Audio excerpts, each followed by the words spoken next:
Hello, are we live? I think we're live. Let's have a look.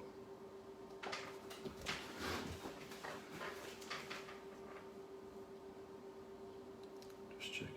Yes, we're live. Evening all, hope you're all well and enjoying your gin evening tonight.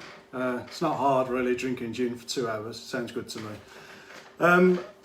My name's Chris, I'm the owner and founder of GinTing. I'm just going to get on this question. I'm just going to say, if you want to ask some questions out to me, I'll try and answer them as we're going along. But what the plan is tonight, we're going to drink GinTing, passion fruit, which you should have there. You've got some strawberries as a garnish, and some ice, just very simple, that's all it needs. And just a different sort of presentation as such. I was thinking, rather than talking about juniper and, I made this gin using spring water from my granddad's garden, etc., which I don't have that story.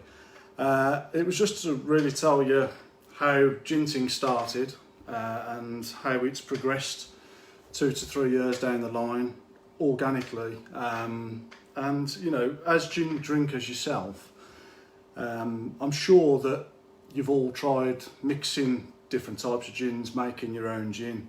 And basically that's what I done, but actually backed it up and just wanted to just bring something out to start, bring my own gin out. Although it's a flooded market, I just thought if we brought out a small batch, sell them throughout the year, I'll probably cover my beer money.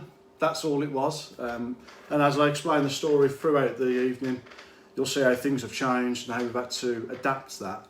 But I just thought you might be having one of these life's too short moment and think, actually, I'm going to have a go myself. So I just thought if I tell you about the business side of it, what licenses you need, how I've done it, what problems I've had, what successes I've had, etc.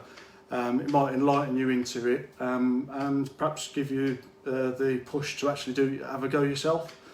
So I think first of all we'll have a gin and tonic. So I actually designed this GinTing, so I didn't actually have to garnish it, but as a preferred garnish, strawberries or any fruit really goes well with it. I don't suggest lemon or lime. So if we get a nice double or your miniature, so we'll pour that in. Again, I can go into the gin side of it and you can smell the passion fruit coming through. Have a taste of it neat. I don't do that, I'm not that hardcore. So I'll go with, normally I'll pair this with a Fever Tree Mediterranean, which goes great with all of our gins, to be fair. Just put that in there. We'll get this gin to go. And I'll tell you all about it. Cheers. So I designed it. So it was a flavoured gin, but not to be too sweet, so you can taste it. It goes great mixed with the tonic, and as the drink settles with the ice, it infuses even more and more, and you'll find out, which I do anyway, I personally think it becomes very moreish. But the problem is with that, you can't stand up after the next hour or two after drinking it. So this is where it all started. This is my man cave. This is at the bottom of our garden. I've got my office over there, and I've got gin bar, a rum bar, whiskey, prosecco and whatever, so I spend a hell of a lot of time down here. It all started really with, I play rugby. We finish rugby, have a load of beer, have a meal, and after that meal I'm just absolutely stuffed, and I always needed that extra, the short drink afterwards, and I don't really like vodka and anything else. But I just remember an old boy years ago said to me, gin and tonic, is the best drink in the world, and now I can actually agree with what he said. So many hours down in the man cave, I'd just get a normal, basic London dry gin, cheap as anything. Put it in the glass. I used to mix it with cordials, elderflower cordial, fruit, anything that's going to flavour it until you get to this position. And I'm sure, like I said earlier, you've probably done your own gin and thought this is great. I just think that, you know, if you can make a small amount of gin, so if you've done 20, 30 bottles, you know, and you're not really wanting to set a business up, they're great Christmas presents to give to your friends and family, you know, rather than something you just bought from a supermarket. Go, actually, here's my gin, try it, enjoy it. So my sitting in the cave, doing all my tasting, and I'm like, right, I'm going to make my own gin. So I had to go to bed then because it was 2:30 in the morning. But 2 weeks later, I was looking into it. Now, I don't have my own distillery because back then, you know, I didn't even have the clue how to start, you know, making gin, let alone flavouring it, producing it, bottling it, and all the rest of it. So I thought I'd go through to a contract distiller, done some research online, contacted this distiller, had a meeting with them. Part of the meeting was, and this is what we can all do at a time, didn't cost anything. You go there, there was a few bottle options we could choose from.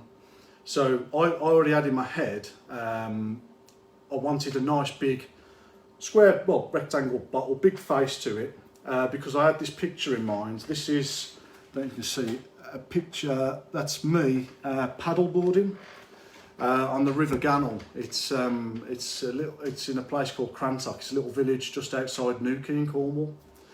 We spend half of our time in the Midlands, hence the rubbish accent, and the better part of our time down in Cornwall. So I had in my idea, I wanted a big looking bottle, which we found, and then it was a case of starting with your base gin. So the people who was meeting me, the mixologists there, we worked together, and eventually, with all different botanicals, got the London dry gin of GinTing.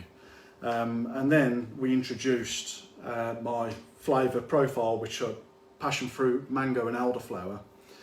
Also in there, as you're drinking it, you might taste ginger and grapefruit. They're sort of in the background as well. So they put this together for me as a completed drink, and after lots and lots of testing, which was really fun, can't remember a lot of it, but lots and lots of testing, we actually approved a recipe. And so GinTing was born. So it was a case then of like, how much did I want, and what was the minimum order with this contract distiller? 600 bottles it was. So it was a hefty outlay, but I thought, you know, if I can't sell 600 bottles in a year, I can't sell anything. It's gin. Everyone wants to try gin. Tastes nice. It'll go. So, all right, I'm investing my money into the business, but I knew eventually I'll get it back. Even if I broke even, I'll get it back. A big part of GinTing for me was there's many gins out there, flavoured gins, and with knowing more about the business, I understand why a lot of these gins, these flavoured gins, are so sweet, because it's a lot cheaper to sweeten the gin with sugar. Where I wanted to, trying to be a fitness guy and saying that, you know, this will be a healthier side of a gin, is to have all my flavours that are in there not to have any sugar.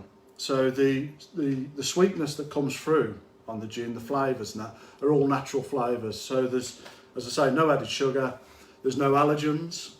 So basically anyone can drink it.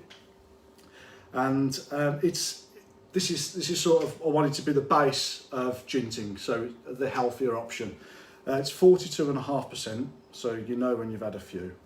And then so we've got GinTing, we've got the recipe, we've got the name. Thought GinTing was quite cool, not too serious. Like I say, there isn't a massive history behind it apart from just a one-man band, one have a go, life's too short, see what happens, you know, that sort of thing. So what we do next is register the business. So standard, go to company's house, set the business up, GinTing Limited.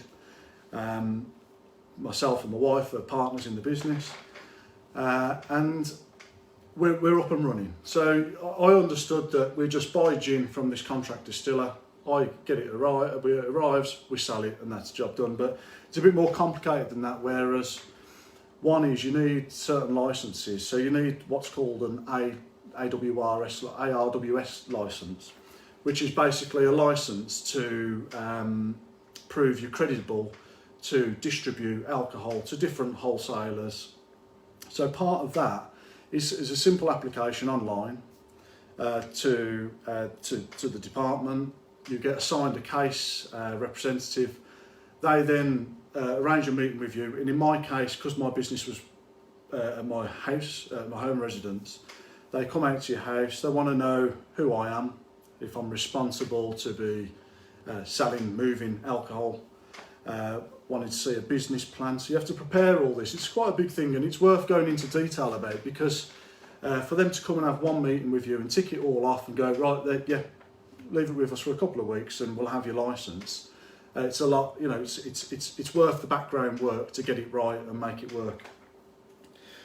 So you get your license, and one of my benefits from not making my own, having my own distillery as such, and as using a contract distiller, is I actually benefit from their credentials as well. So we've got all the health and safety, hygiene certificates, movement, because obviously there's duty on alcohol. So for instance, the higher percentage of alcohol volume, obviously the higher duty that we pay. So for a bottle of GinTing, every single bottle is £8.55 duty.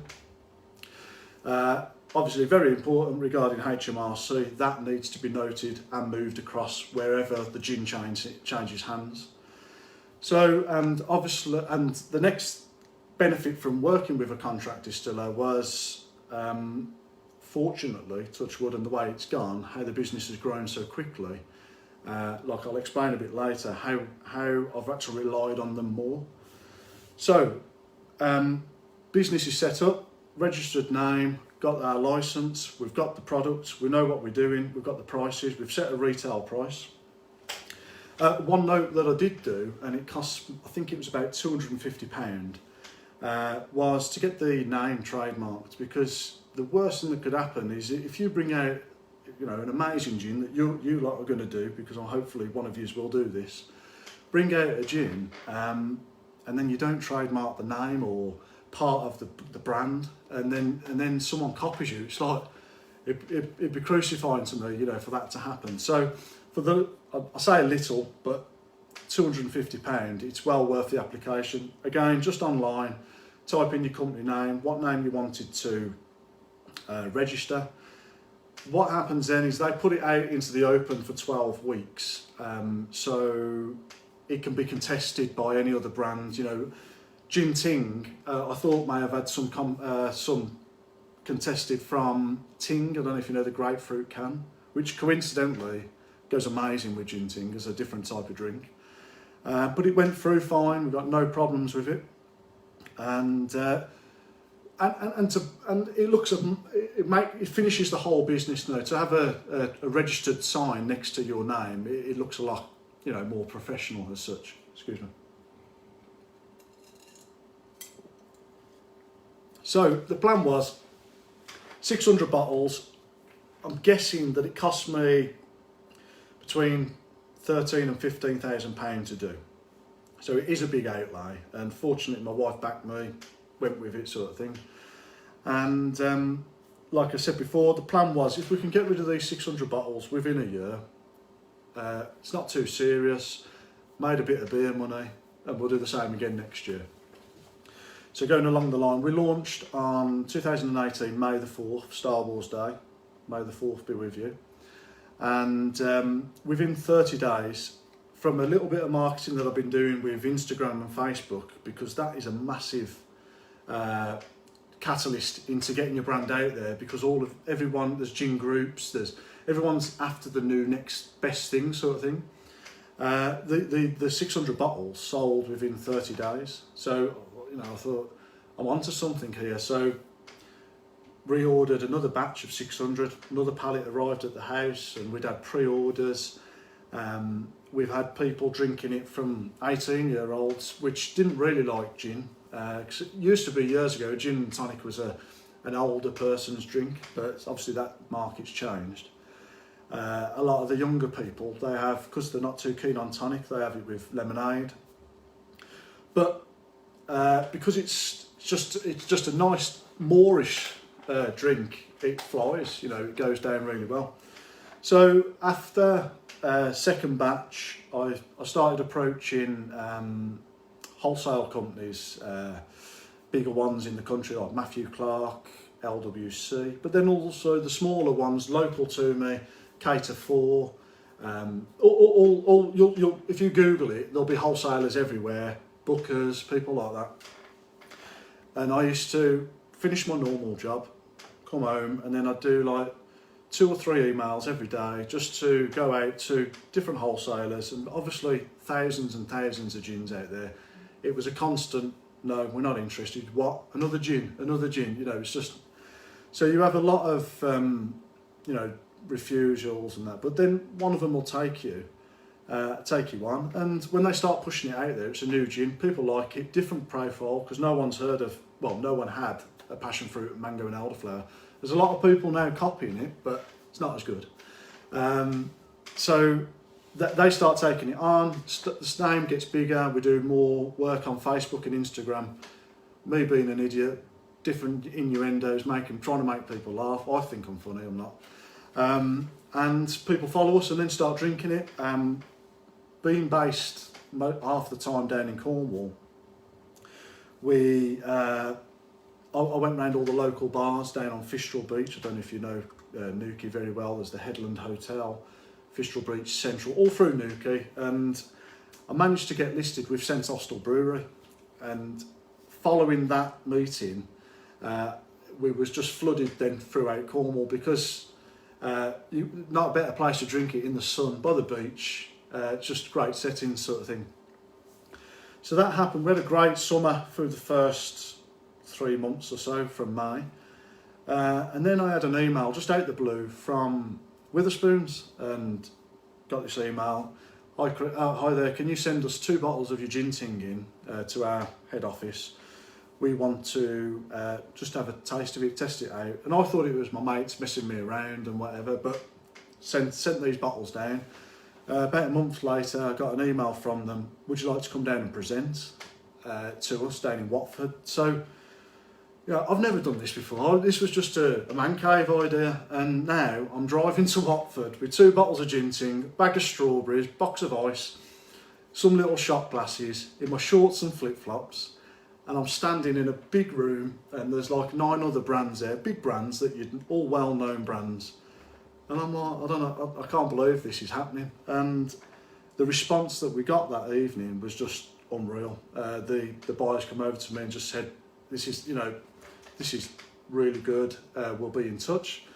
Thinking nothing of it, I think we got to around December time, and we got an email back from them to say, we are keen, can you start sending us prices across? We had a few conversations, one to make sure that I could back up with the supply, because it's such a big chain, biggest in the UK. And the benefit then, one benefit from using the contract distiller, as soon as I mention the contract distiller, no problem, because they know that they can cope with the volume, and if it should ramp up so much and quickly. So we started pricing it. I asked a few people in the industry, which is great within the alcohol industry. It's a bit incestual that we all help each other out. I've asked a couple of friends who are new made gin, and they advised me different routes and stuff.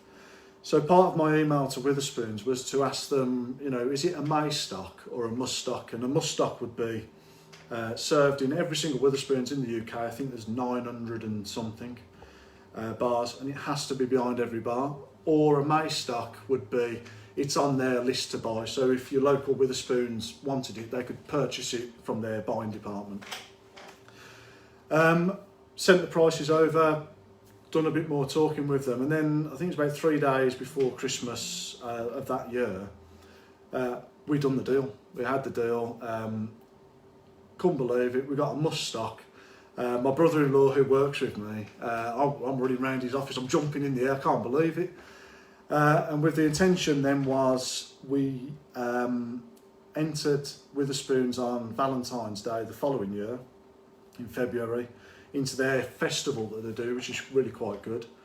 And then once the festival closes, GinTing stays on as a new gin within their menu. And it's the first Witherspoons magazine, and it's got GinTing on there. I have lunch on a Thursday at Witherspoons, and just to see your drink behind the bar and on menus and stuff, it's like really, really overwhelming. And then you're standing at the bar and you hear someone order it, you just cannot believe it. But going back to the power of the brand Witherspoon, it's an amazing company. It's turned GinTing from me producing 600 bottles, like in our first year, I think we've done over 60,000 bottles in the first year, which is amazing. And you just think, this is, we've cracked it there. But going back to the business side of it, it's a good, bad headache to have. But obviously, there's a lot of money that you've got to outlay. You've got to find all this money to, you're paying the duty, the cost of the product, the duty on the product, the delivery, all the rest of it, the big picture, 60,000 bottles or more, whatever. So you go to the bank and you go, okay, well, I've set GinTing up 6 months ago. I've just got a contract with Witherspoons. I need to borrow money. I need hundreds of thousands of pounds here to fulfil this order. And the bank are like, no, you've got no trading history. You're 6 months old. Forget it. I'm like, well, sorry, I thought it said bank there. And usually you borrow money from your bank to build your business, and we support each other, and I'll pay you a little bit of interest. But it was just a no. So this potentially could have broke me as GinTing supplying Witherspoons, and I would have had to pull out. But fortunately, we were moving house in Cornwall, and we had a bit of time in between selling our property to when our new property was ready. So we had a bit of equity that we was holding on to until we had to pay for the new house.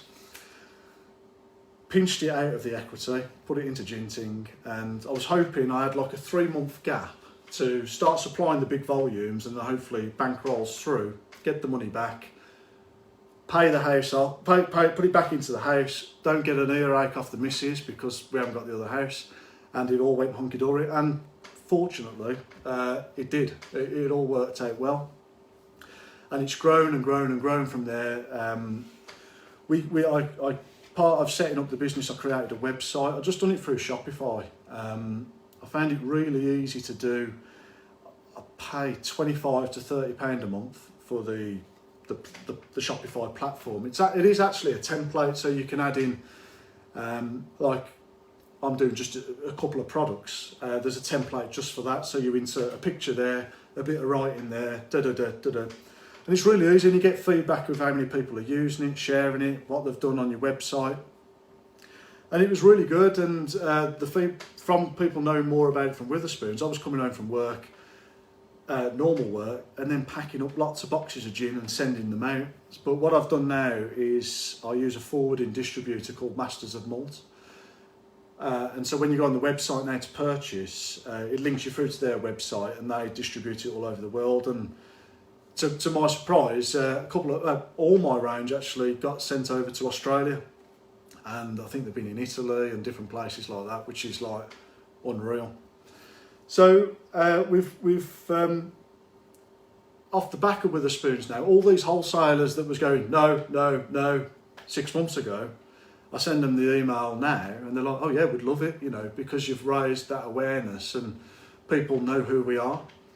So the following summer, I know everybody orders a pink gin. I'm not a pink gin guy. I don't mind ordering a pink gin, no problem at all. Stick my little finger out and all the rest of it, that's fine.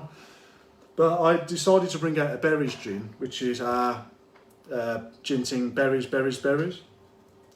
So it's quite simple now, because again, another benefit from this contract distiller, I don't actually employ them, but obviously they work for me or with me at GinTing now. So we've got our London base, so this is always the base that we start with. And with this berries gin, we've added strawberry, blueberry, blackberry and raspberry. and it's amazing. It's not pink, but it's a wonderful drink. Again, Mediterranean tonic, just a light tonic's fine. Again, no added sugar. I didn't want it to be. I wanted with this one. Talk about gin. I wanted the juniper to come through. I wanted to taste the gin. So you get the gin and tonic there, but you'll finish the drink in your mouth, but you'll still taste all these flavours in the background, and it's really, really nice, and it works really, really well.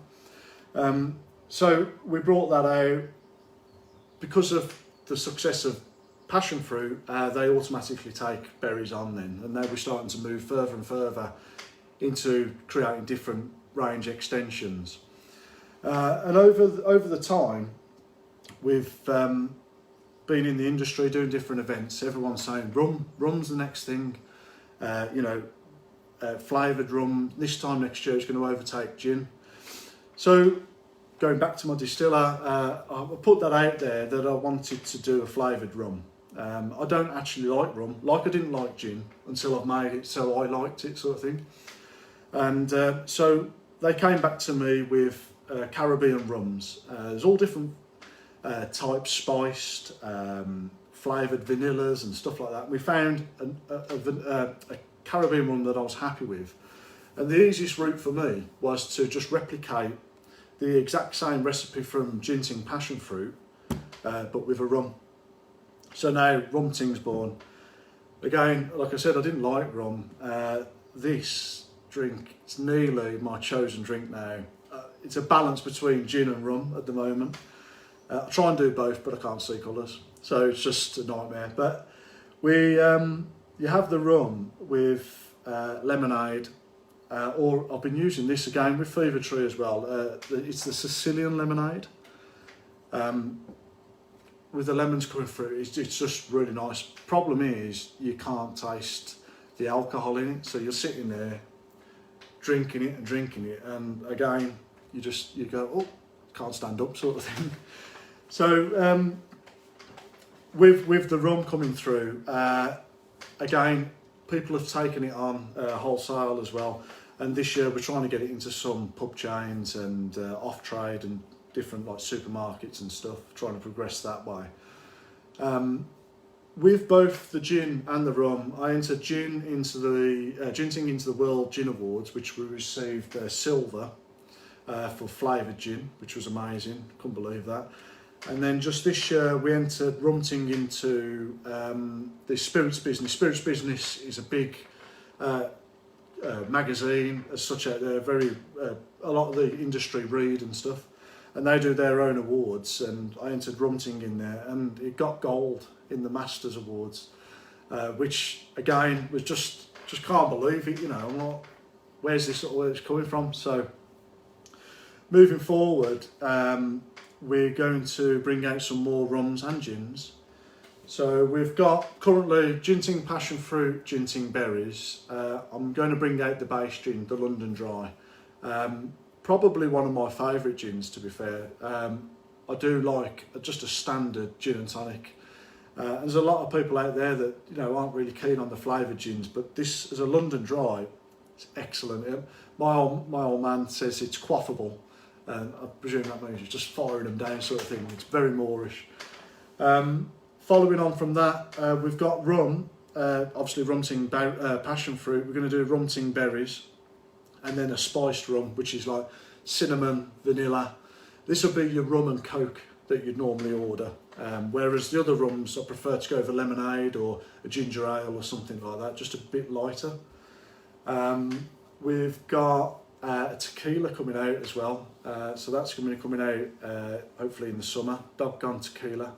So it's a passion fruit, mango and elderflower, get the gist, tequila. Rather than just being a slammer, which you could do, you can actually have it with lemonade as a longer drink or a fruit juice and such. If you do purchase GinTing or RumTing, I hope you're all enjoying it and I'm not boring the life out of you. Just one sec.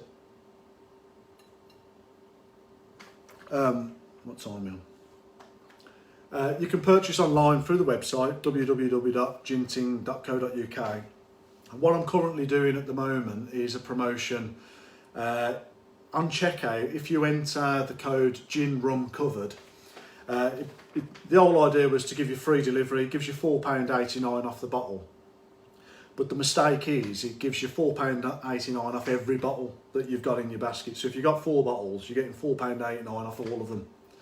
And the whole range is on there, gin, rum, both gins and the rum.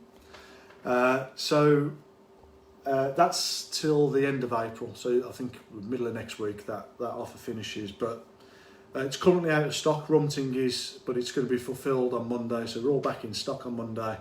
It's all happening. Just a couple of cocktails, quick ones that we've done with GinTing over the time since we started. We had Brothers Cider contact us, and now we do a broating. So it's a great drink. You have a single GinTing, and then topped up with a Brothers Cider, a wild fruit cider. It's a bit loopy juice, but it's really, really tasty. So that's a broating.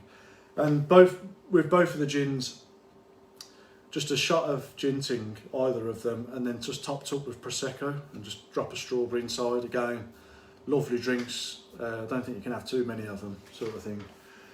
But apart from that, this is where I wanted to explain how you don't know what's round the corner, and life is too short. I don't want to get all with it, but if you have got an idea and you can back yourself, I really do recommend that you do it, because this was just a joke for me. It wasn't going to be serious, and then it's turned into something which is amazing, and I'm hoping that it's going to take me and my family on a bit of a journey, going to all these different places, selling my gin and rum and stuff.